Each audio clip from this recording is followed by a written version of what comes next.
தொடர்ந்து ஜோக்ஸ் வீடியோலாம் பார்த்துட்ருக்கோம் இல்லையா, அதில் வந்து நம்ம ஃபஸ்ட்டு ஜோக்கை பார்க்கலாம்.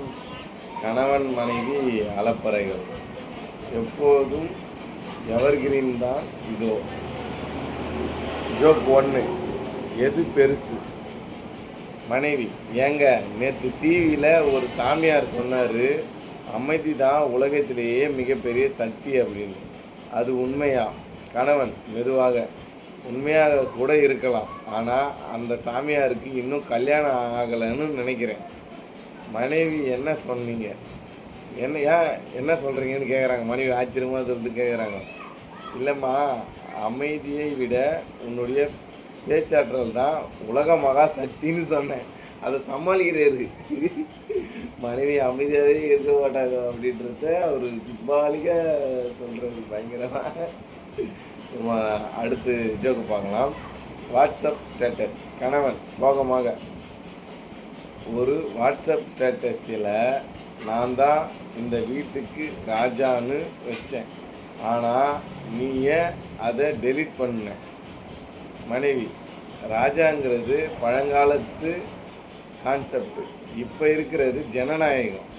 ஓட்டு போட்ட கல்யாணம் பண்ணுன நாங்கள் தான் ஆட்சி நடத்துவோம்.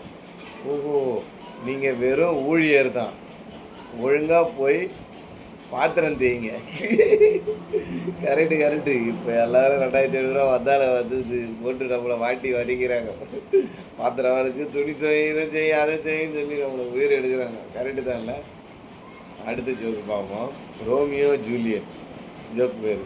மனைவி: ஏங்க, நாம் ஏன் ரோமியோ ஜூலியட் மாதிரி ரொம்ப ரொமான்டிக்காக இருக்கக்கூடாது அப்படின்னு சொல்லிட்டு மனைவி வந்து கேட்குறாங்க. அது கணவன்: ஏமா, அவங்க 2 பேரும் லவ் பண்ணும்போது தான் ரொமான்டிக்காக இருந்தாங்க.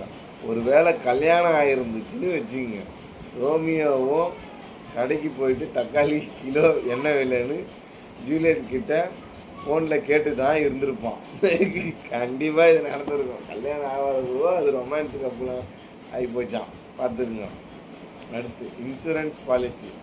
கணவன்: ஏண்டி, என் பேரில் 50 லட்சம் ரூபாய்க்கு இன்சூரன்ஸ் பாலிசி எடுத்திருக்கியே, ஒரு வேளை எனக்கு ஏதாவது ஆச்சுன்னா உனக்கு என்ன கிடைக்கும் அப்படின்னு சொல்லிட்டு மனைவி சிரித்து கொண்டு: எனக்கு என்ன கிடைக்கும்னா நிம்மதியும் கூடவே அந்த 50 லட்சம் ரூபாயும் கிடைக்குமா?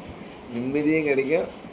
ஆனால் கணவன் மைண்ட் வாய்ஸ்: இனிமே இவ சமைக்கிற சாப்பாட்டை ரொம்ப உஷாராக தான் சாப்பிட்ணும். கணவன் பேரில் 50 லட்ச ரூபா இன்சூரன்ஸ் போட்டுறாங்க, அதுக்காக வச்சு வச்சு சாகு அடிச்சுட்டு போகிறாங்கன்னு சொல்லிட்டு இனிமேல் இவ சமைக்கிற சாப்பாட்டை உஷாராக தான் சாப்பிட்ணுமா? பார்த்துங்க. அடுத்த ஜோக் பார்க்கலாம். ஜோக்கு ஒன்லைனர் லொல்லு. மனைவி: ஏங்க, இன்னைக்கு நைட்டு சமையலுக்கு என்ன பண்ணட்டும்? உங்களுக்கு பிடிச்சதை செய்யவா இல்லை நான் சமைக்கிறத சாப்பிட்றீங்களா? கணவன்: இதில் என்ன வித்தியாசம் இருக்குது? எப்படியும் நீ சமைக்கிறது தான் நான் எனக்கு பிடிச்சிருக்குன்னு சொல்லி சாப்பிடணும். புரியலையா இந்த ஜோக்கு? அதாவது மனைவி: ஏங்க, இன்னைக்கு நைட்டு சமையலுக்கு என்ன பண்ணட்டும்? உங்களுக்கு பிடிச்சதை செய்யவா இல்லை நான் சமைக்கிறத சாப்பிடுங்களா? கணவன்: இதில் என்ன வித்தியாசம் இருக்குது? எப்படியும் நீ சமைக்கிறது தான் நான் எனக்கு பிடிச்சிருக்குன்னு சொல்லி சாப்பிடணும். ஓ, புரியுது. நீ என்ன சமைச்சாலும் அது எனக்கு பிடிச்சிருக்குதுன்னு சொல்லி தான் நான் சாப்பிட்ணும் அப்படின்னு சொல்லிட்டு சொல்கிறாங்க. இதோட இந்த ஜோக் வீடியோ முடியுது. Thank you to all. தொடர்ந்து சப்போர்ட் கொடுக்குற எல்லாருக்கும் தேங்க்யூ. பை.